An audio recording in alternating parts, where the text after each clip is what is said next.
What's up, you guys? Yep, I'm not in my normal spot. Welcome to Wicked Crazy Pinfalls. We got a special guest tonight, a good friend of mine. She has been there for a long time, and she comes in the store. She's a really good person, and I'm pleased to announce, as of 2021, April, who is going to be our guest producer for a couple of weeks, is going to have her own show. It will be titled eventually, where it's very soon to when she's ready, about a health and wellness on the Wicked Crazy Crew TV. Also proud to announce that Tad Predictable has sent out an olive branch to Anakin for a pay-per-view, I believe, to squash this battle between the two of them. So with that being said, I laid down the gauntlet to you, and we did that on air. Remember what's canon, brother. Oh, on that. Okay. I thought you were since then. But yes, April will be having her own show. I'm very excited for it. It's something different on that channel. She'll even pop in when she has time to time. We'll talk about health and wrestling and stuff. Just because of the fact that how physical and the mental aspect of it and everything is. So instead of being quiet, say hi to everybody.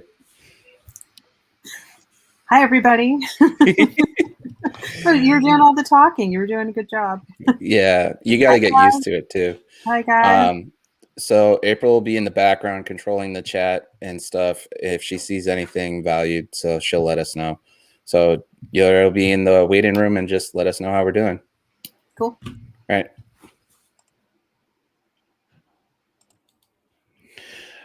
All right, guys. So we got a lot to cover, a lot to do. Overall, to me, NXT was the measuring stick to start the week. And I asked this on Fightful, do you think that NXT setting that measuring bar pretty high night one on Mania, did it go past that measuring stick, and did night two kind of decrease that? So, I mean, go ahead. I was going to say, so are you asking, like, was night one of Mania better than Takeover? Like, can you clarify the question a little bit? Overall, overnight 2 nights of the Takeover, NXT themselves set the bar pretty damn high for the total, for how great NXT Takeover was overall. Sure. Mania night one, did Mania 1 night 1 exceed that bar that they set? And because of how the standard was for Mania night 1 was how consistent it was, did night 2 kind of dropped it a little bit underneath that bar? Yeah, I think that's fair. I mean, takeovers typically hit really, really well. Like, especially the ones leading into WrestleManias. Like, that's what sold me on NXT a couple of years ago, was the Takeover New Orleans. That was the first NXT show I ever actually watched. And I was like, oh yeah, like, I'm in on this. And so they always do well. Night one of Mania was by far, to me at least, better than night 2 of WrestleMania. But I mean, I think that arc is kind of what we probably expected. Night 2 was not as fun, in my opinion. But night 1 of WrestleMania, I think I would rather watch night 1 of WrestleMania than watch the 2 nights of Takeover. I don't know if that's a hot take or not, but that's me. I mean, I feel like at this point, when WWE does a 2-night does a 2-night thing, night 1 always seems to be the better show, because it was the same thing with WrestleMania last year. Night 1 overall was better than night 2, despite the fact that night 2 had, I believe it was night 2 had my favorite match of Mania, which was Rhea and Charlotte, but night 1 overall was better. And it's the same thing with Takeover. Takeover was weird because you had night 1, which was airing on USA at the same time as Peacock, against Dynamite, the very last version of the Wednesday Night Wars, and that felt like the classic Takeover of old. Because I would say the more recent takeovers have kind of not quite gotten to that level of being a standout show. And night 1 of Takeover was on cable TV and felt like that, whereas night 2 felt more like a regular episode of NXT, and that was exclusively on Peacock. And it was a weird thing. Not that night 2 wasn't bad. It didn't match. It did not match the level of night 1 for me. I would say Mania night 1. I would say it met Takeover night 1. I don't know if I could really pick a favorite in between because they both had matches that I really, really dug. But I mean, that being said, night 2 of Takeover was definitely better than night 2 of Mania, and I don't think there's anybody that would actually disagree with that. What about you, Drew? Well, I didn't watch night 2 or night 1 of Takeover, but I'm going to agree with Anakin that night 2 of Takeover was better than night 2 of night 2 of Mania is not a very high bar to jump over, unfortunately. No. That main event ruled. Yeah. But like Anakin, I wasn't a fan of it. I love Rhea Ripley as much as the next person, but that match wasn't good, brother. Not at all. No, that match it wasn't. Sucked. No. Yesterday's match wasn't good either. Or this year? You were talking about Rhea's match from last year? Well, that match was good though. That match was your favorite one from last year. Yeah. But Asuka, both nice. But both nice. Rhea and yeah. I thought you were saying that Rhea and Asuka. I was like, brother, I did not think it was that good. That good this year. I think for me, because go check this out. I was on the Fightful Gaming watch along, which was absolutely an honor. By the way, 235 gifted subs. Beat that, bitch. I'm not going to. No, I have no interest. Yeah. I don't think anybody will. I think you've got that crown, and then you're never going to let it go. Yeah, because there's actually when it gives you a list on gifted subs on Twitch, it gives you an achievement for 250. So I'm getting close to that. That chocolate guy, though, he's coming for you. He's doing it. Yeah, I know. I've heard. That's what the whole thing of money is. It's kind of like you have to wait for that. No, I get it. I mean, like I said, I ain't gonna approach that. Well, although Drew, you are big money, Drew, so you should be able to beat him. Hey, gimmick brother. Yeah. But Aaron, what did you think about the whole thing with NXT setting the bar and night 1 Mania probably exceeding it, but night 2 not? Night 1, it was definitely like on Warren's show I said night 2.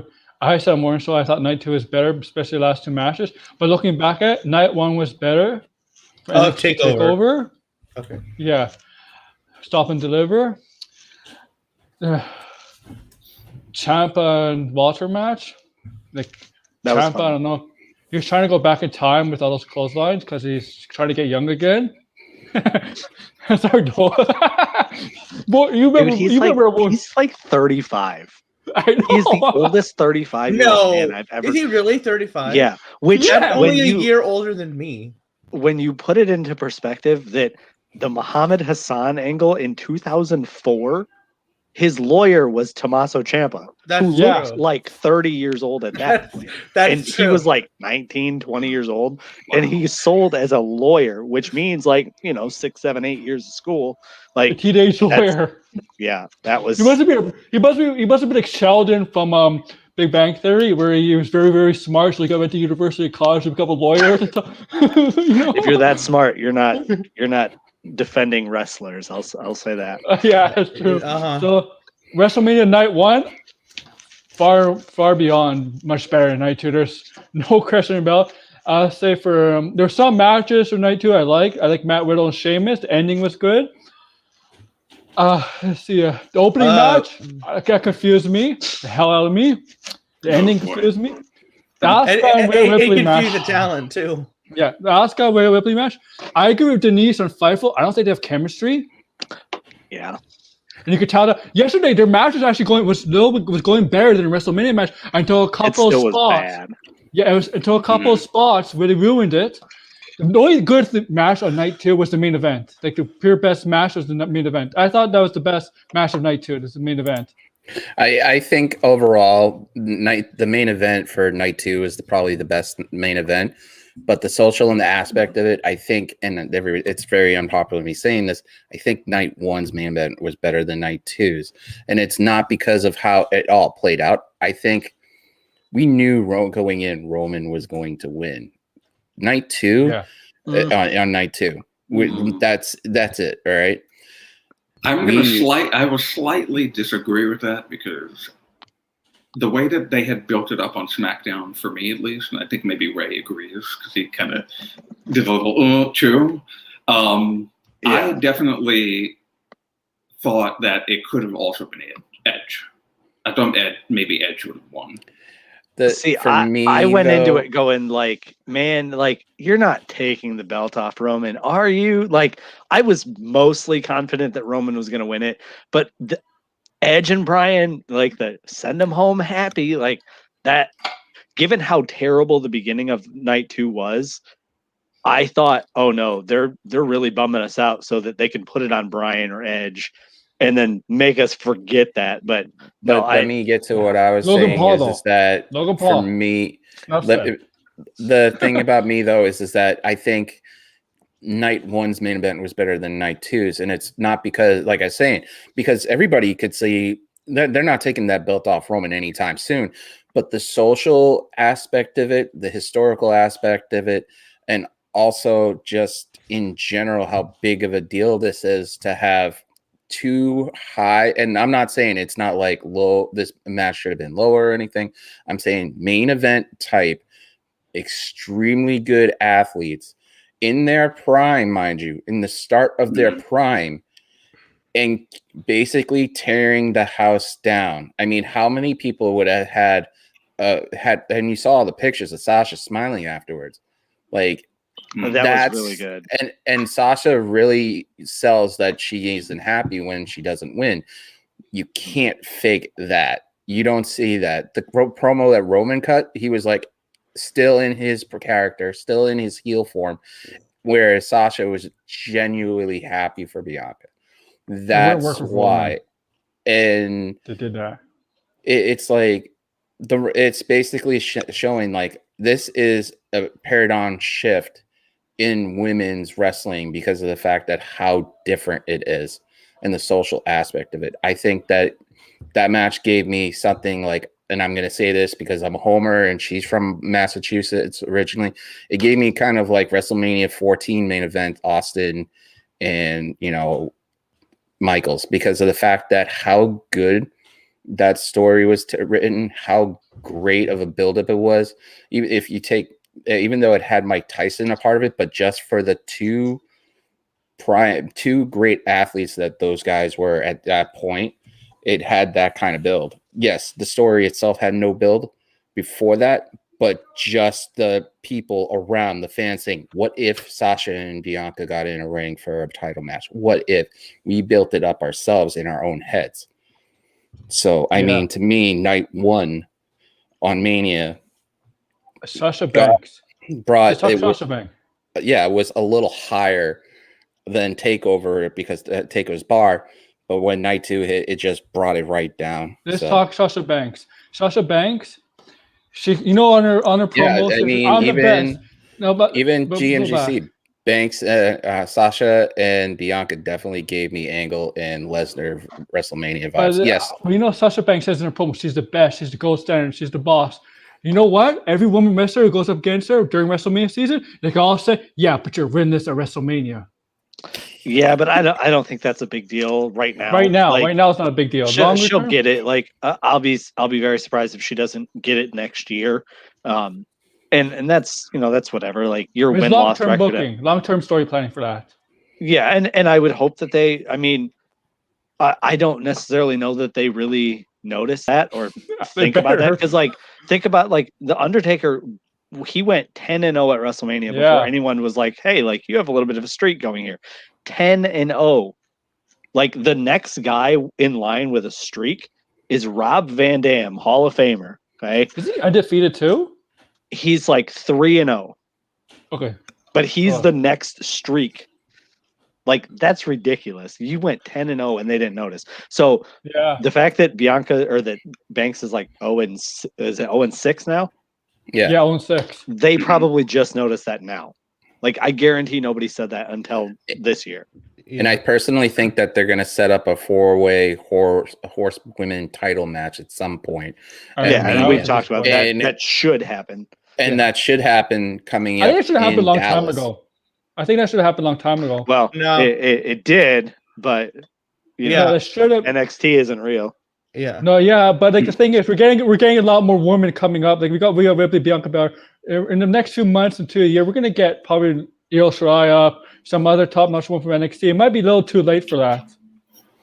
I don't know if it's ever too late for that, as long as they're like all active and in the ring. Like, you don't really need to ever build anything to like. It's always better with a build. Can we squash the idea? 4 horsewomen of MMA versus the 4 horsewomen of WWE. That's never gonna happen. I don't think that'll happen. No. Although if they were to do that as a War Games, sign me up. Yeah, but like, that Duke is so here. We're not ready, they right? won't do it. We're not ready. Duke's not even really. She's doing a bunch of video games. Yeah, she's mainly just doing stuff with up, down, down, and then with her own channel. Which shout out to the new up, down champion Mia Yim. You know, my left right champion got to throne, but he had a great run. And you know what? If it can't be Breeze, Mia Yim's a good choice. Well, for me, meaning 4-way Becky, Banks, and Charlotte, and all 4 of them literally going at it. That would be a great pay-per-view and main event, anyways. That promo on Wall, that's the Charlotte we needed to see come back. Mm-hmm. Yeah, that was very good. She was on. She was looking like she was like, "Oh, you think Sasha, is the only one of us that can have all these great outfits? Check me out." Like I was like, "Dang, girl, you're really trying to outdo Sasha on this."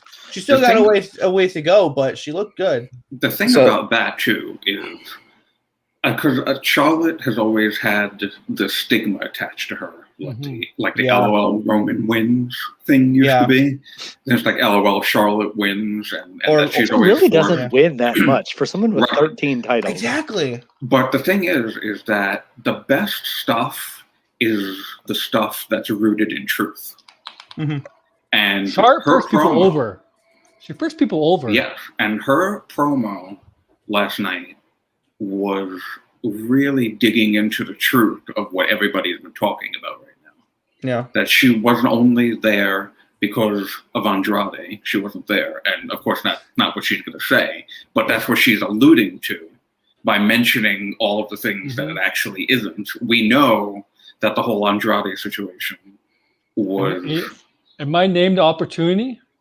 That's right. That was a great line from her, because if you think about it, she is the opportunity, because she's the top woman really in the main roster and both on all brands. She's the cream of the top. That to me, when she got that line out, I went, "Oh, that is your," and not to compare her to her father, but that is your, if you want to be the man, you got to beat the man. When she said the line with the "I am the opportunity," I went, "Oh man, that's your line right there." Like that was great. Yeah. See, and that's why I've been a little surprised that that WWE hasn't picked up Tessa Blanchard yet. And I know that there's a whole lot of controversy. Nobody's touching her. But we've seen the WWE clearly doesn't care if there's controversy attached to, considering who they still have on the roster, on both main roster and down in NXT. But there's a natural story there between Tessa and Charlotte, because you can have Tessa coming in and saying, "You thought you could take the Horseman name and make a group and call yourself the Horsewomen.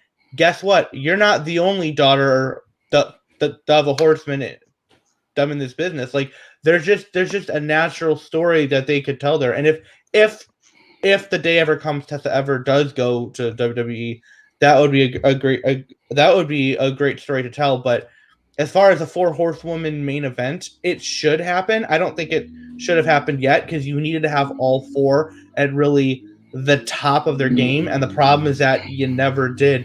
Becky finally got there, and then Bayley didn't get there until she officially turned heel, changed her music and everything, and so now I think if Becky comes back and she still is able to be the man and do it, I think you could build to it. It's just a question of will they? I hope she moves beyond the man gimmick. I'll be honest. It was fun. It worked. Find a new layer. Reinvent. Man, now it's disappointment with the Bellas, huh? Everybody went back. That's Becky's fault. She trolled us. She gave us a high expectations. That isn't Becky's fault. If WWE wanted her, she clearly is available to show up for a spot. They tried. It in. Yeah, but I do agree because Sean said this on one of the post shows. I don't remember if it was night 1 or night 2, but I do agree with him about WWE should have been like, hey, don't go really hyping up the fans if there's nothing there. The Royal Rumble thing was the day of, that's fine. But when it was a day or two before Mania and she posts on Instagram and her location is on and it's Tampa, and and the fact that it's the first time fans are back, and so the idea that she just puts that out there, and does the thing where it spells out night 1, that did seem to me to be a little bit hey, don't tease it if you're not really going to do it. I mean, she's got to be careful. You don't like Sean had mentioned, you don't want to overdo this because then whenever you do show up, it's either A, not a surprise, or it's kind of that don't cry wolf too many times thing. Yeah. But as far as people getting mad that oh, she was in Tampa, guys, she's with Seth Rollins. She had his child. They're a thing. She's probably gonna be around, and because of that, she's probably going to be on SmackDown when she comes back. Well, that's why I was hinting at the whole 4 horsewomen kind of thing, because if you're going to try to build Raw's women's division and rebuild it from the ground up, you'd probably want to move Charlotte over, because then you'll have Bayley, Banks, and Charlotte all on the same brand for the first time. And there you go. That would be an insane match. You could have it with all 4 of them for a title at some point. When they start going on the road, I think the Raw SmackDown thing is a factor. But while they're all in the same location, whether she's on Raw or SmackDown, I don't think that makes a difference. I don't think she's coming back for a while anyway. I don't think till at least summer. Well, we didn't see her last night. She was not drafted. She was not drafted, and and the last time she was a Raw superstar. I know Sean had said she was actually technically a SmackDown superstar. She was just on Raw because she had the Raw title. But in the very first draft, when SmackDown moved to Fox and they did a draft, she did officially get drafted to Raw. And yes, she had the Raw Women's Championship. She was when she went away, she was officially a Raw superstar, and wasn't she the first pick? I don't remember. I know I don't think for this one. I think for the first draft that they did. Yeah. For the first draft, she was the first women's pick for SmackDown.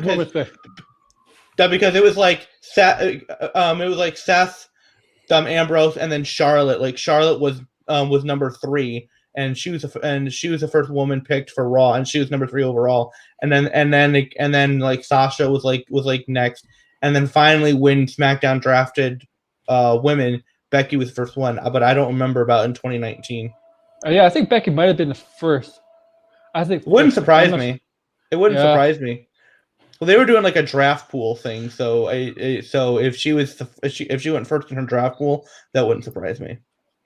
Well. Mm-hmm. Uh-oh. Did you lose him? He did. He froze. Throwback froze. There we go. There we go. There you go. That's what happens when you have your TV on and it's on Peacock right now on Frozen. But the thing also is that NXT was really good. The 2-night show was awesome. What call-ups do you guys see coming up now that Mania is over and Stand and Deliver, which the other question is, did they stand or did they not deliver? Nope, that is not a Blue Chew reference. I am so sorry. We do not get from Blue Chew. it's like who goes up now to the main roster, because it seems like they're trying to do just specifically off of the women's division a renaissance on rebuilding the whole roster. Yeah, I don't know, because like it depends on Slouch. it depends on a lot of things, obviously. I could see EO going up. I don't know what they necessarily have for her, because they don't use the women that they have very well. So I'm not super confident that anyone that they would bring up would be successful. They'd probably put her with Asuka and do a new version of the Kabuki Warriors. Somebody suggested that, and I'm like, you know what? It would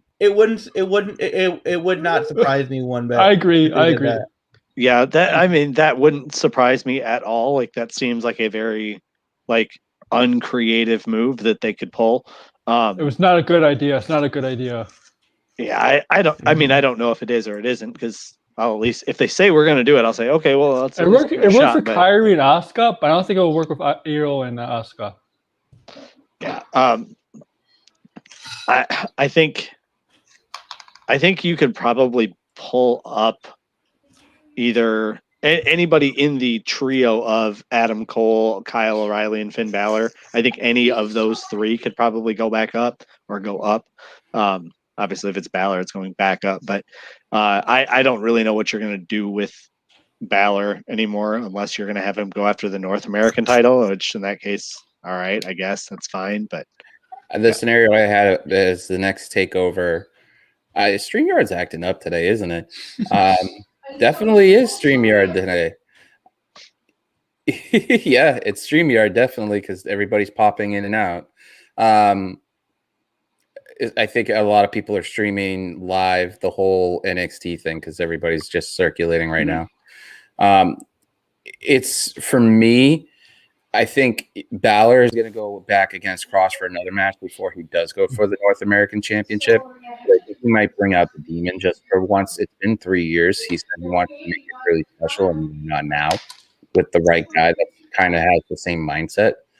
And I don't know how they would do that whole losing the Fiend's first loss and stuff. I think you would save that. I mean, the Demon's first loss, I think you'd probably save that for the Fiend, but I mean, they could bring out the Demon and just have a DQ. So for WrestleMania, I don't know about the Fiend anymore. I don't know about a Demon versus Fiend anymore.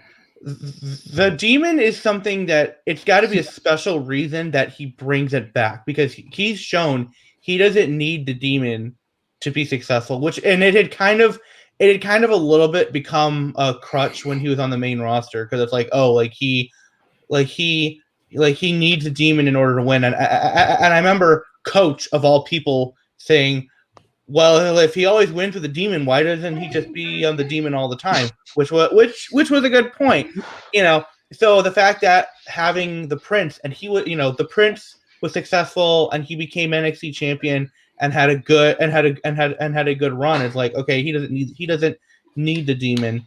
And I think whenever Finn brings the Demon back, it has to be a thing where it's like, no, he truly needs it, and then they need to be like a thing where it's like, but he will only bust it out when he absolutely has to.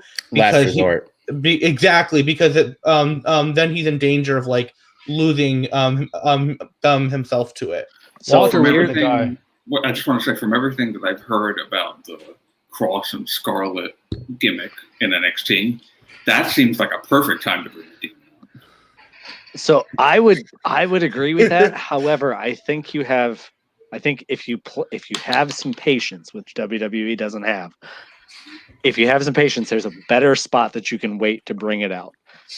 What he does, whatever with Cross, if he does a rematch with him, whatever, that's fine. But there is a match. Yeah, some of his stuff in there is pretty funny. There is a match that we have wanted to see Finn Balor do for a while against a guy that's very hard to beat. Mm-hmm. Be a great time to bring out the Demon. And I saw that little smirk. You know who I'm talking about. Mm-hmm. Yeah. Beast, the 2+ year champion. Yeah. Bring out the Demon when he goes back home to Ireland to play to go against Walter. Yeah. That would be a spot for it. Because if Walter beats the Demon, it's over. Yeah. So- see See, I how tall think Jessica that's the Mia thing. is? Whoa. See, I think that's the thing where you need to have a 2-match thing. You need to have the Prince going up against Walter, and Walter just beats the brakes off of him, and Finn goes, "I'm really outmatched here," and it's like, and then I have to, and then that, not like a squash, but it needs to be a little bit Convincing. more. There needs to be a little bit more in Walter's favor than what Walter and Ciampa was, I feel. Like, Finn needs to put up a good effort, but Walter needs to be very, very dominant. And then that forces Finn to then have to go back to, I've got to get the demon back. That is when you then have the balls to the wall, tear the house down show, and Finn gives it everything that he has.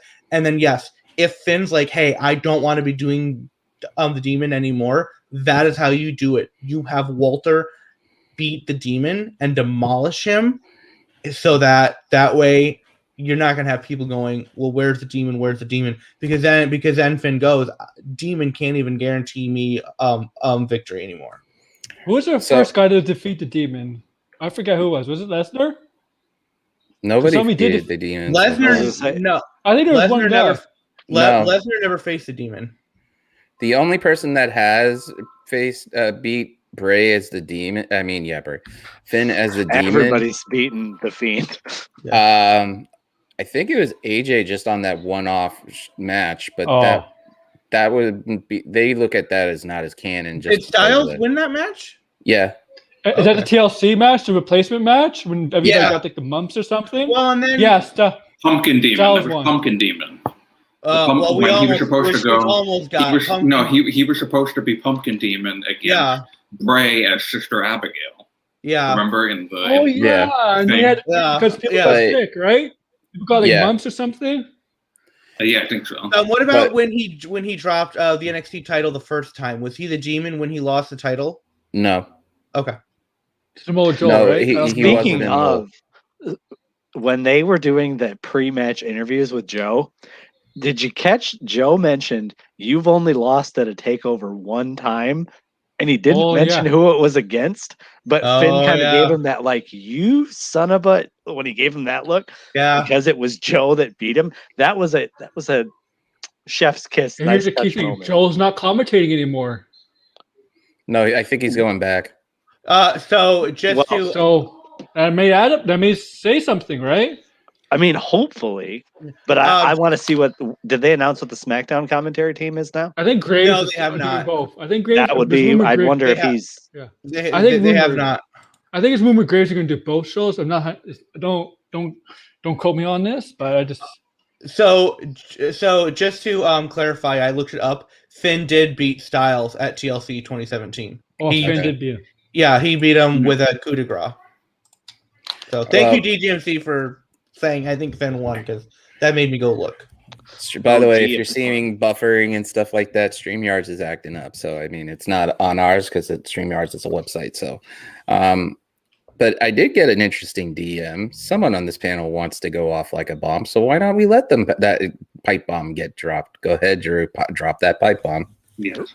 So this is, and I promise I won't overshadow. I won't cast a shadow on the Rey Anakin thing that happened. That's probably gonna happen today. No. But so my big thing from just this weekend and Raw in particular is a lot of wrestling fans need to understand. I think he buffered out. Did I buffer? Yeah, no, you're back. No, he's good. He's good. No, he's good. He's fine. It's that Boston internet. I just want wrestling fans to understand that wrestling is subjective. Yep. There's a lot of people who don't understand that. And it's become just this crazy thing. Like we were talking about Charlotte just before. There are people who are in the Charlotte camp, and there are people who are not in the Charlotte camp. And the people who are not in the Charlotte camp always talk about how Charlotte is taking all the opportunities away from all the other women, particularly Sasha and Alexa. And we know why, because it seems that Sasha and Alexa kind of have the biggest stan culture out there. Like they're the ones that have the heaviest. Like people really. Yeah. I think even They Sean. hate each other. They hate each other. Yeah, and Sean has even said before, like the Sasha stands always get to him. So particularly in this case, the Alexa ones who just can't understand that there are some people out there that don't like what's happening right now. Get over it. Get over it. Because there are people who are not going to like it. And if it's for you and you do like it, great. That's wonderful. Alexa, I'll say as well, Alexa Bliss for stands, I think they're the creepiest stands of any wrestling female on Twitter right now. Creepier than Sasha stands. And I think the main reason why is that they just see that she is in control of whatever this is. And she's getting. I mean, I've heard rumors before that she may be having like some creative control over this, which is good, you know. And I like her. I like her. I'm sorry, VGFT. Yeah, you know. I want about the show sometime. I like her, but the problem is that they don't understand that WWE. They're the ones that make this hard to like. If you know, because in the beginning, I've said time and time again, I've said it on my recaps on Cage Side, I've said it on Twitter. Every time she started out with the psychological aspect, and she'd go in the trance, and then she'd do a Sister Abigail to somebody, I loved it. It was great. Give me more of that. Absolutely. As soon as the magical stuff started, that's where I took a step back. I'm like, you know, okay, you know, do like a little thing here and there, but then materializing on top of a turnbuckle or disappearing and popping up on a rocking horse, and the whole thing. Rocking horse like structure. A rocking. Shooting the fireballs and the goo, the oil, the whatever people want to call it. It's just like, what the hell is going on? It's too much. It's too much. And then everybody says, oh, Undertaker. Oh, look, that was 25 years ago. Okay. Nobody gives a shit about what the Undertaker's gimmick is now because everybody knows. Where just like, let it all out. Just let it go. Come everybody knows that the Undertaker is Mark Calloway and the Undertaker is not real. We've been knowing that for years. I gotta give Drew a compliment right now. Before he keeps going, is that he's right now between this Anakin and Ray, and then me and Rob's and a few others. This is like top 10 material right here for this show. It might just get a little bit worse too. So because I attribute a lot of this to the AEW versus NXT crap. People who are anti-AEW and people who are anti-NXT. Look, I don't watch NXT. NXT is not really for me. If you watch NXT, great. I don't give a shit if you watch NXT or not. I don't give a shit if you watch AEW or not. Because I, as a fan, and to be honest with you, I'm not as high on AEW as I once was. Because I've seen some stuff. I'm just not that into it right now. I don't feel like I need to watch live anymore like I used to. So this Alexa stuff, it's so annoying because it makes people feel like they can't even have an opinion on this because they're just going to get shot down and shat on and everything because, oh, you don't like Alexa? Oh, you're always being, you know, thanks. There you go. I made up with this person in my comments on Cage Side for my Raw recap. Okay, but it was sorry, I had to do it. it's just that thing of like, oh well, you don't like what I like, so I'm not even gonna go into your recaps anymore and read them because you don't like the specific thing that I like. whew, it's so tiring. It's so annoying. Wrestling is subjective. Like what you want to like. Don't like what you don't want to like.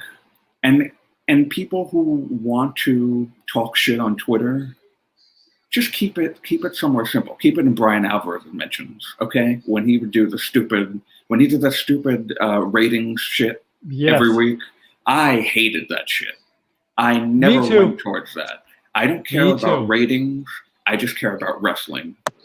That's all I care about. If the wrestling is good, I'm gonna watch it. If it's not, okay, I won't watch it.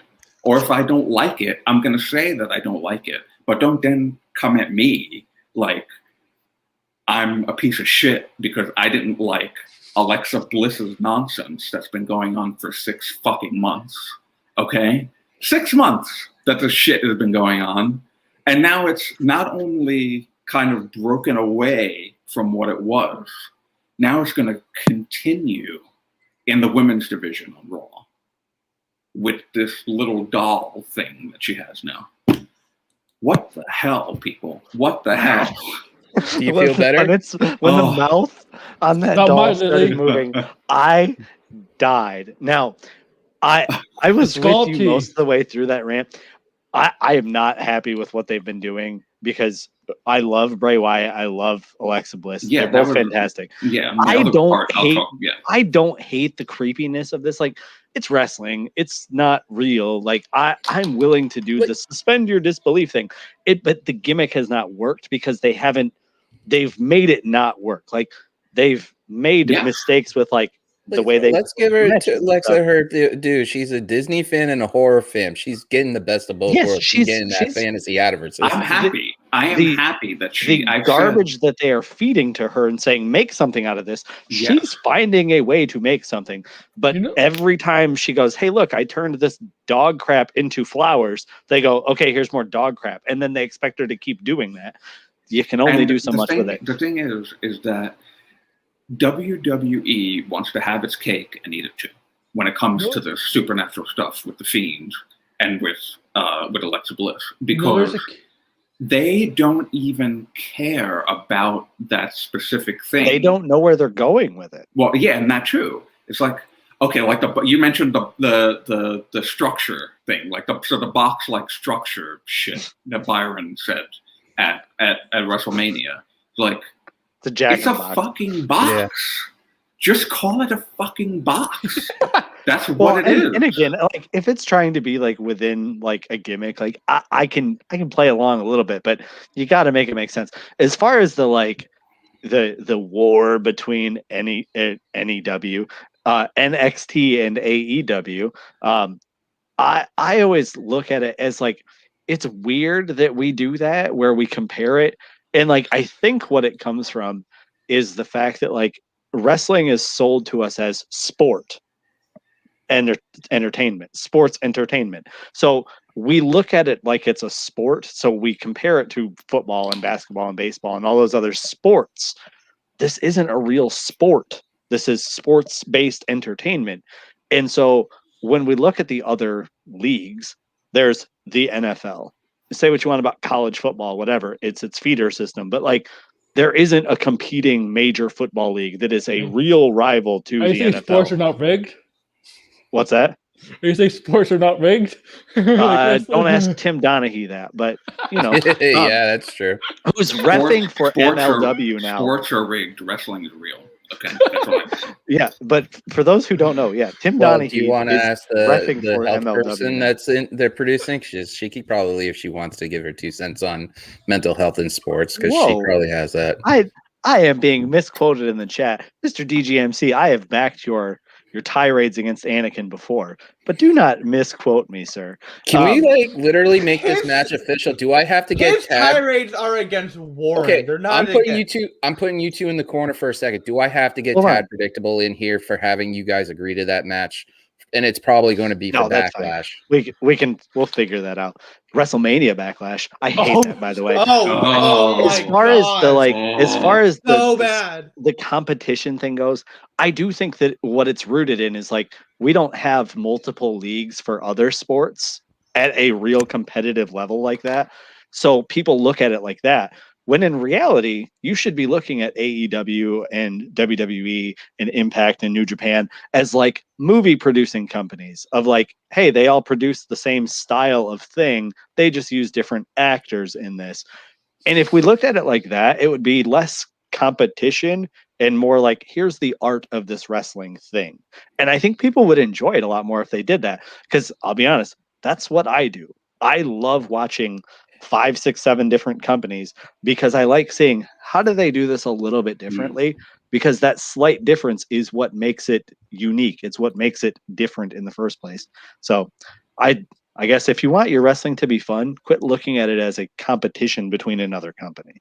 Yeah. And also too, like people, there are different things that people look at when they watch wrestling that they look to enjoy.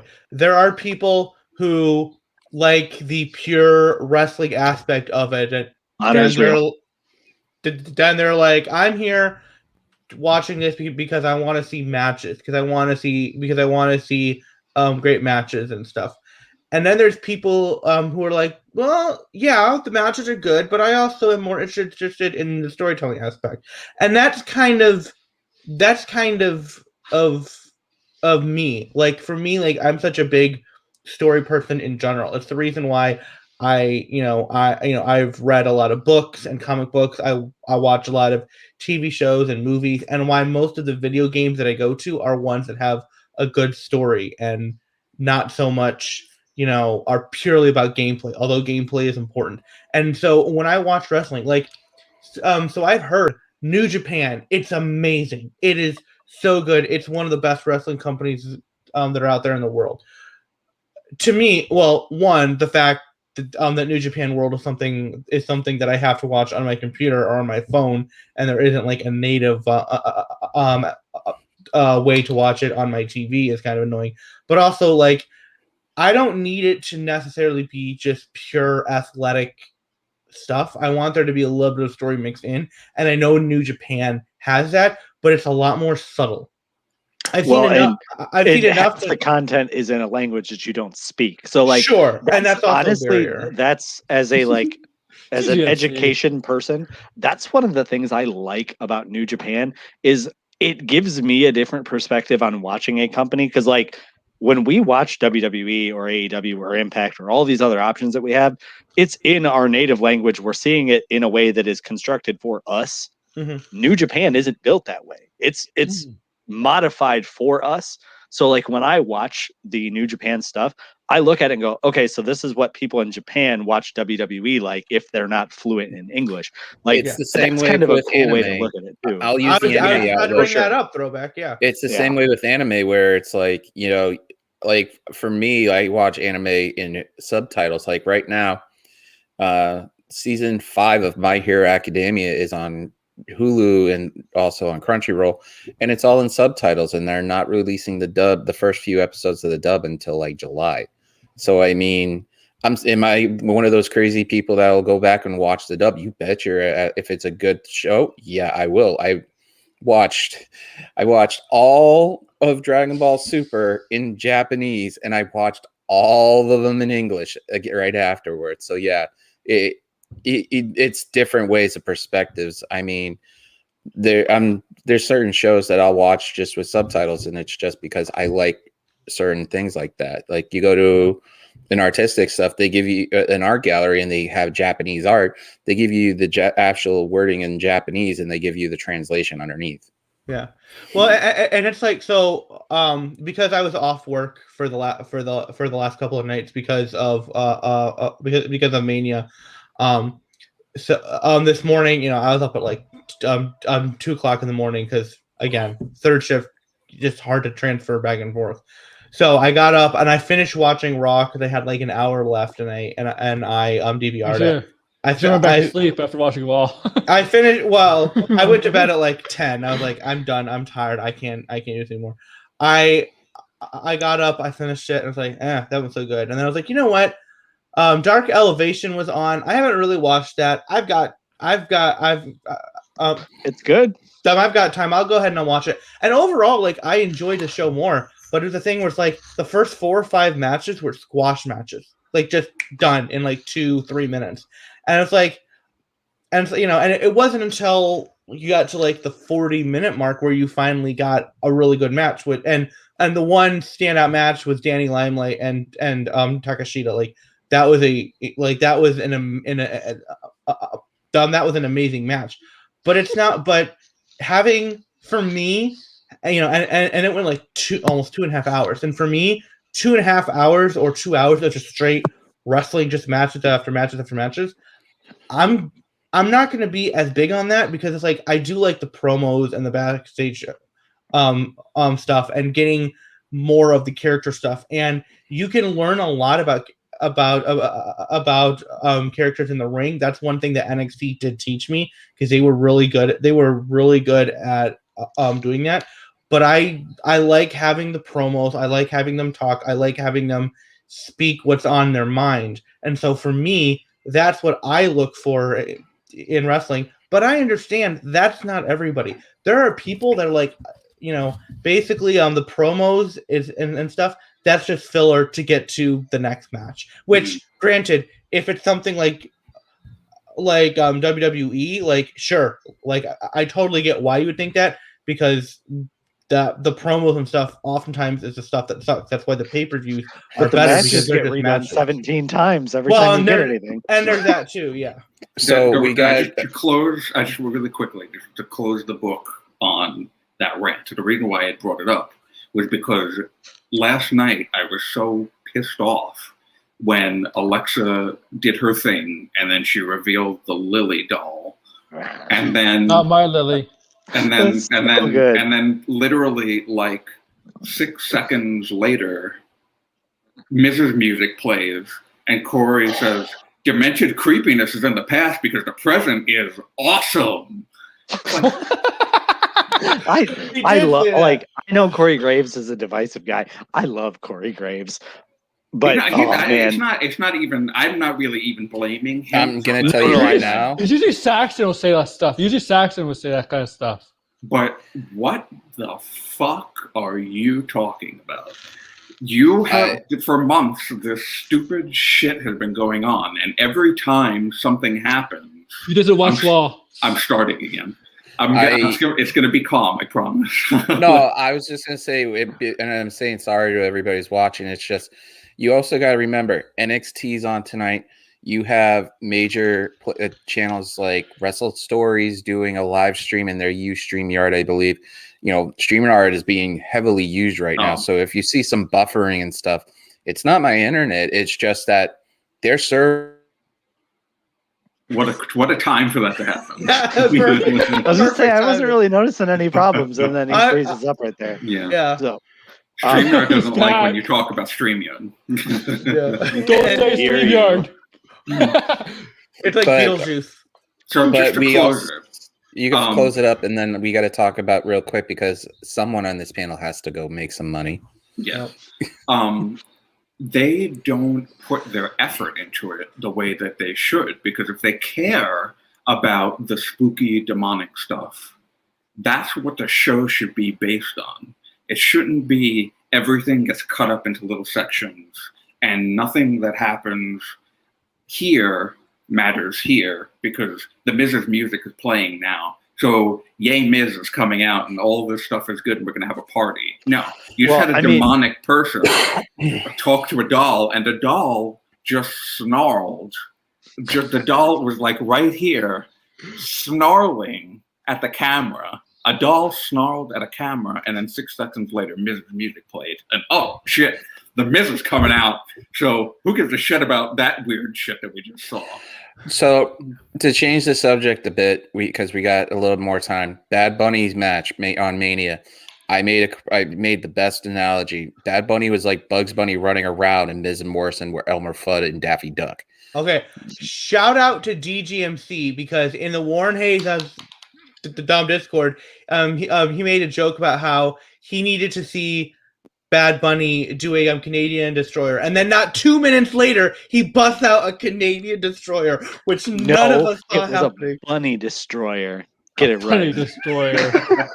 And then, that Falcon Arrow spot That was good. Awesome though. Like that was really good. The Canadian Destroyer thing, like Morrison did his job there, but that Sure. Falcon Arrow spot was dope. Yeah. But we also have some time because want to kind of end it on a good point tonight. We didn't cover the talk at the Broken Skull session with Jericho, but we'll talk. Well, I'll let you have you guys go at it, but I'll give my thoughts on it because I know Anakin feels. Well, you guys can carry this over for next week because we're going to end it on time.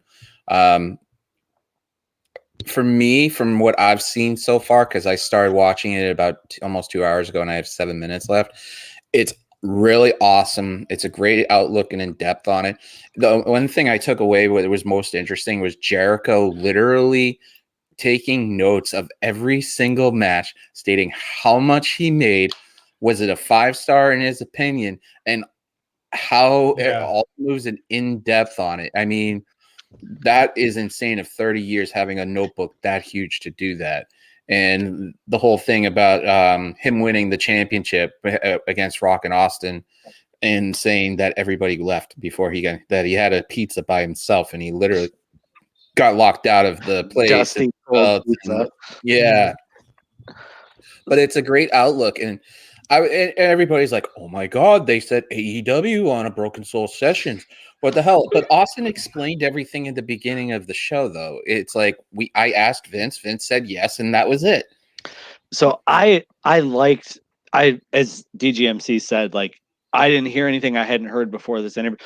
Most of this was stuff that I had heard before, but two guys talking wrestling from days of yore, like whatever, I'm always down for that. But I did appreciate that, like, they didn't say anything shocking with the AEW stuff, but the fact that they gave that a good 15 minutes, I thought that was a good gesture. And they didn't do anything that, pardon the pun, but that broke the walls down or anything. But like they asked questions of like, okay, how did AEW come about? And Jericho said, like, look, I didn't have fun at WWE. This stuff with New Japan kind of just kept falling into place. I met all these guys, contracts all came up at the right time. Tony Khan had the money, he wanted to do it. Like they were able to be honest about that. I didn't think that there was anything in there that was like a whoa, like I didn't expect them to say that, but it was nice to see them being mostly transparent about things. So yeah. It was very interesting to me because of the fact that, you know, they talked about the psychology of wrestling a lot, talked about how every match was important, no matter if it was just a facial or anything like that. I mean, it was something that if you took the commercials out that with Peacock out of it literally would have been an hour and 45 minutes and stuff. But I mean, I want to see more of these. Who do you think Austin has set up next for Broken Skulls? Let's just play spitball and might as well do that. And then we'll have everybody say their adieus. Shawn Michaels should be next. I think you should get Shawn Michaels too. That'd be a good one. That's a good one. You're talking about like anybody at all? Anybody at all. Seth Rollins is a good one too. See, I'm waiting for when he actually gets The Rock on. Because that would be a good one. At some point, I think The Rock will get on. Maybe not until next year, assuming Rock shows up at Mania next year. I do just want to say really quickly about the Broken Skull session. Like, I agree with Ray. It didn't break the walls down at all. But I think now, after the session, I think to Vince, Jericho really is the Judas in his mind. I honestly think the next person one of the two people that's not like high end profile, but that's in their talent pool, I think I would like to him talk to Bray, not the Fiend, not anything. Talk about Bray. That might not be a good idea. No, they might have to edit like the whole thing out. Yeah, but I'm talking about how because they talked to Randy about how Austin was a fan of his father. You know, they could also harp in on, you know, IRS since Bray and Bo in there, and the difference with Randy is, you know, just like the Usos, you know, his freaking brother works for the same company, so they could actually harp back and talk about the experiences and how he got here, and just and do something like that. Or even so, why not have another woman on there, and maybe Flair. Charlotte or Alexa? I wouldn't mind having Alexa on.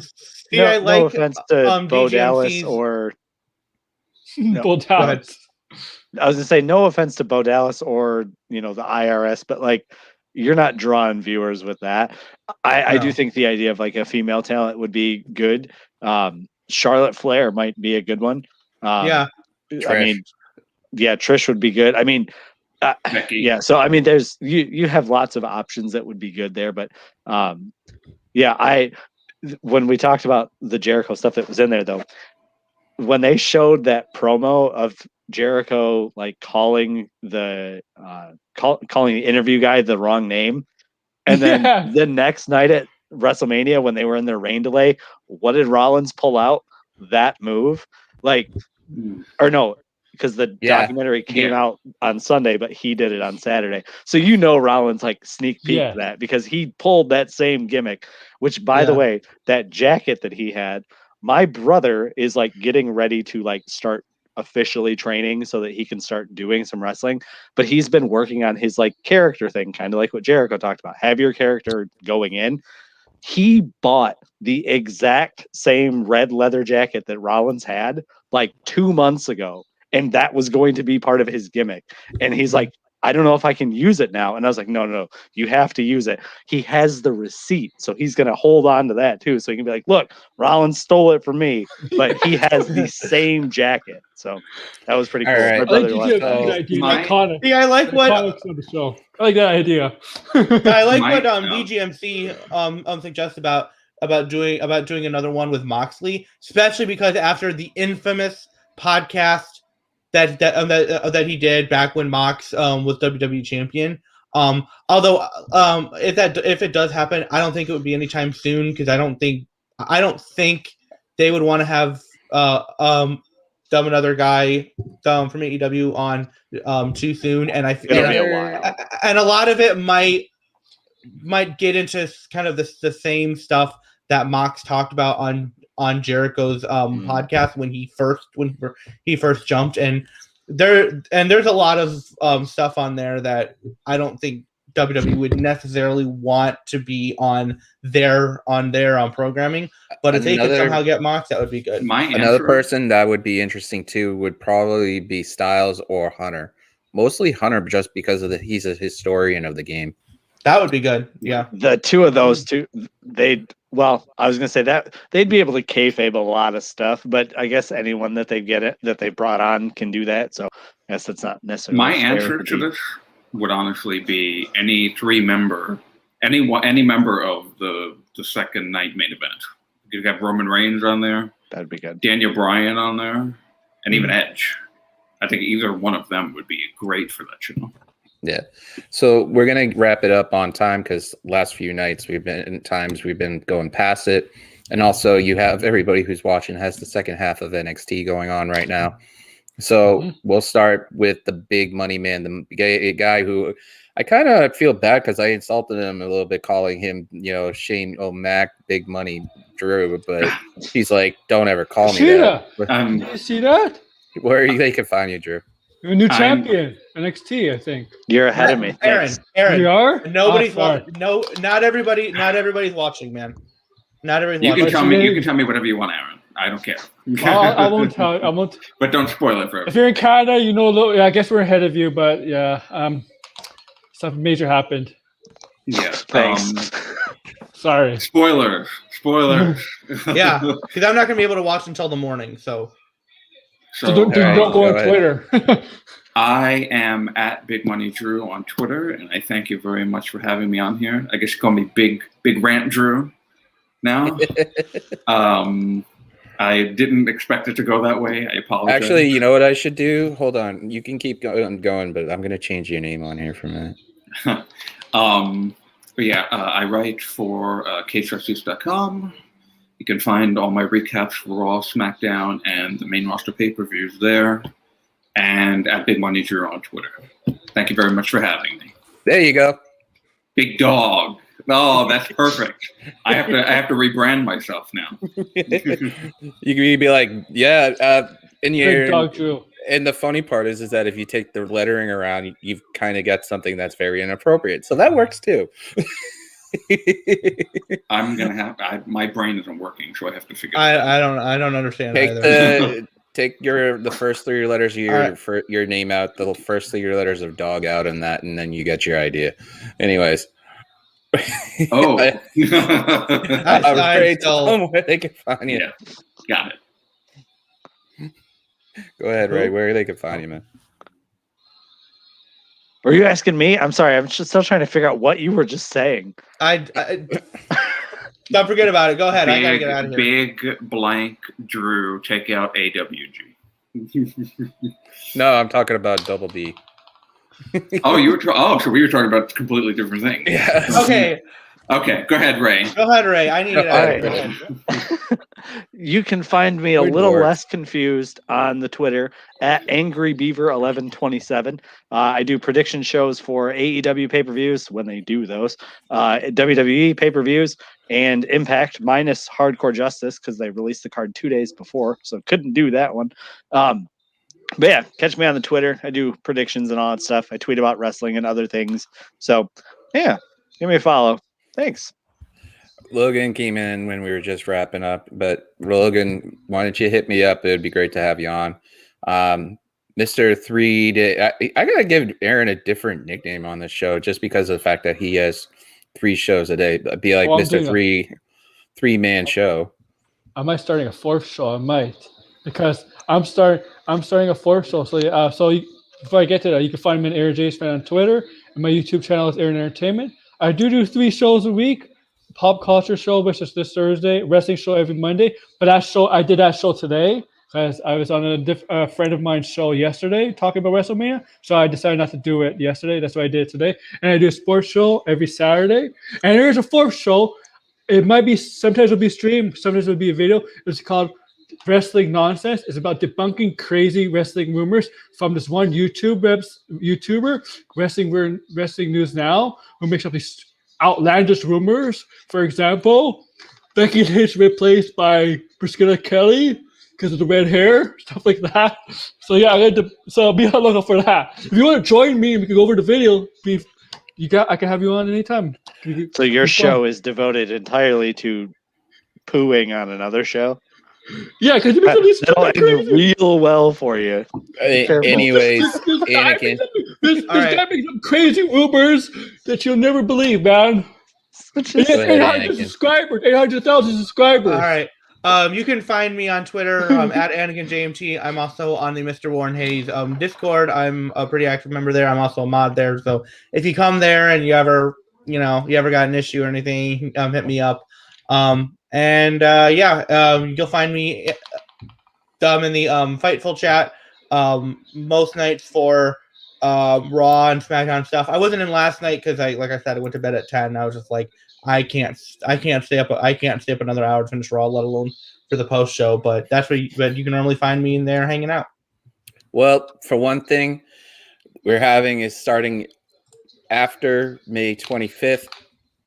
We're going to do this probably around, and I hate to say this, at the same time Tim and Joel in the ring is. The time will be determined. We will be doing a different type of show every Tuesday night where we are going to do a prediction show of NXT. And that sounds like, how are you going to do that? You do that for pay-per-views. Well, I think it would be a good idea where we have, let's say me and Drew are on. I have Drew on, and it's just me and him. We try to do a story. We watch NXT the week before, as basically talk about what we think what's going on with NXT for that from the show we watch, and then we have to fantasy book or predict the next Tuesday night show and see how correct we are, and then the next person's also watching and analyze and looking at and telling us what we did right and what they think. And we're just going to create a constant thread until we make it to a takeover. And then all of us will do a regular prediction show and see how tail end on it. It's like long-term booking kind of show. You're going to try to fantasy book an entire show at one show and see how much you're correct and go along and just keep it going. Tad gave me the idea of this when he mentioned Ray about King of the Hill. It's almost the same way. And so Tuesday, this show will be moving as of May 27th, 8 o'clock, Thursday nights. We are switching with Tim and Joel in the ring. Yes, we are. We will be your pre-show for Mr. Warren Hayes. So you got two phenomenal talents back-to-back on Thursday nights. The one-year show is you get to be turned May 26th. That will be going. You're going to have these guys, these beautiful dudes on here, like usual, just hanging out, talking about their experiences being on the show, talking about what they expect going on. And then, we'll have the first guest on the first ever show on Thursday has already been confirmed. And it's the same first guest I had the first time around.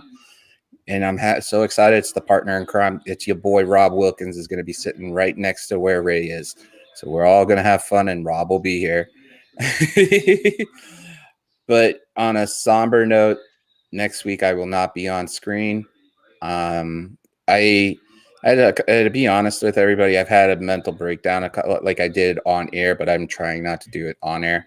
So I am taking a week off from the show, but the show still has to go on, like Vince says. We still have to have people on. So I'm going to have basically Ray run it with Aaron. They're both going to be it. April, who's right here, will be producing the show also, and I'll be helping out. So we'll be here. It's just that she'll be running the brains because she wants, like I said, she's going to have her own show, and I want her to get used to it. Also, we're going to have Pass It to DJ is going to be on next week. And I might see if I can get a special guest co-host with Ray and Aaron and Anakin. Maybe I could see if I could price somebody to help, and maybe that will work out. So you'll have to find out if I can ask this person to do it. So that will be interesting.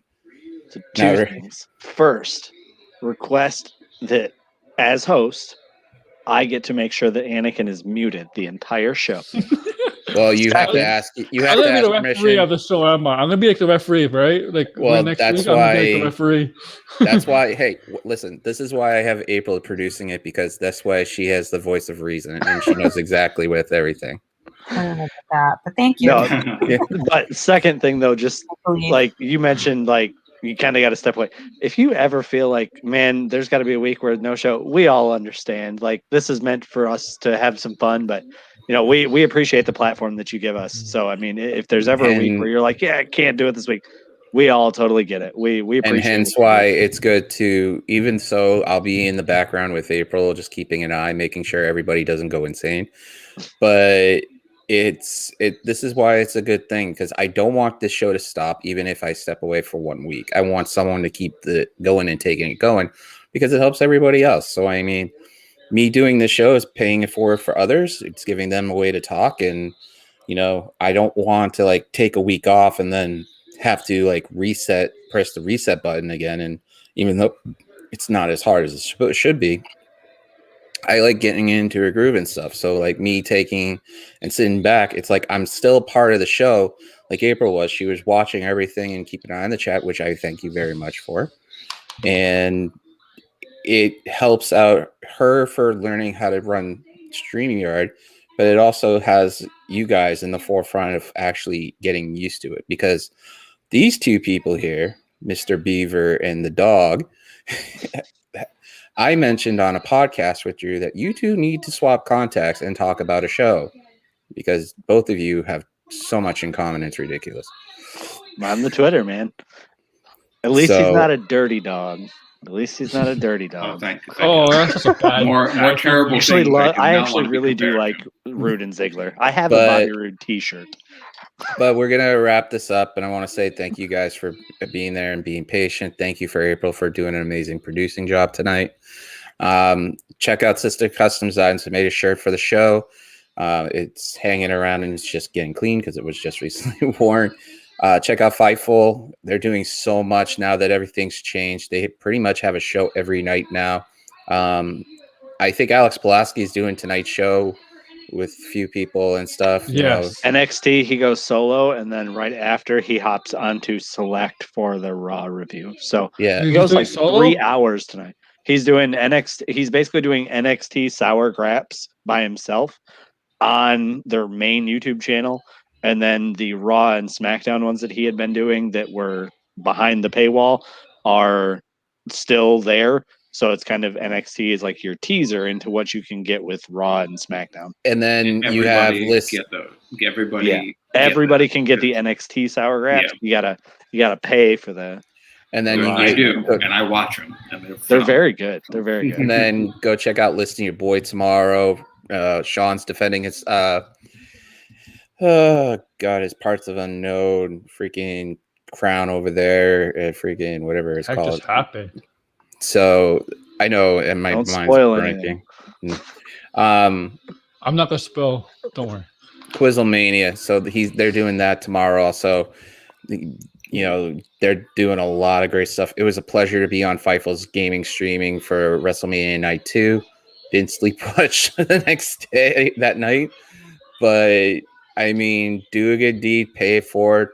Go support the Twitch channel. Twitch.tv throwback 978. Probably going to be doing something. I'm going to talk to Ray, maybe doing something on a side just for me and him talking and shooting the shit on Twitch one night, just basically interviewing him, as now that he's been on the show for so long, and talk about his life and his experiences and stuff, doing all this stuff. It might be just like a small, like 30-minute thing we might get into. Icons special. I don't know what to call it, but I'm going to try to get people to do it. And then you'll definitely see if April agrees to it. We're going to do a health and wellness show on this channel, and we'll talk about wrestling and matches, and maybe I can get her watching a little wrestling and she can talk about what her opinions are on that stuff too. Other than that, do a good deed, pay it forward. Go check out NXT, guys. We'll be here next week. We're out.